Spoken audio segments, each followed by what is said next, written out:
હું છું આપનો રોહિત પરમાર મહાદેવ સિવલ ક્લાસીસ મેં અહીંયા પાછળના ભાગનું ડાયોગ્રામ આપી દીધેલો કે 36ની કમર 36ની કમર હોય તો મોટી કમર બહુ ના કહેવાય, આપણે 45 કમર સુધી પહોંચવાનું બરાબર. તો અહીંયા મેં 36નો ચોથો ભાગ 9 આપી દીધો. ત્યારબાદ ઇંચ અહીંયા વધારનું માર્કિંગ કરી દીધું. ત્યારબાદ અહીંયા મેં લંબાઈ માપી દીધી.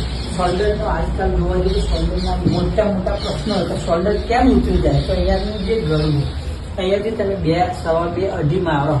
ત્યારબાદ એની સાઈઝ પ્રમાણે જો અહીંયાથી મુંડો પણ લેવું છે તો મુંડાનું કોમ્પિટિશન આના શોલ્ડરનું કોમ્પિટિશન બરાબર હોવું જોઈએ. ત્યારબાદ અહીંયાથી આ મુંડો આપણે સાથેના ભાગમાં જે કટિંગ થાય એ પણ બરાબર માપ હોવું જોઈએ. જો બરાબર માપ નહીં હતું તો આ પ્રશ્ન 100% આવે. તો અહીંયાથી જ્યારે 2.5 લેવાનું. ત્યારબાદ આપણે અહીંયાથી જે બેક સાઈડ માપશું, બેકની અંદર ગળું માપશું ને અહીંયાથી જેટલું બ્લડ કરશું એટલું ઉપરથી બ્લડ ના થવું જોઈએ. ત્યારબાદ અહીંયાનો જે દાંત આવે દાંતે પણ પરફેક્ટલી હોવું જોઈએ.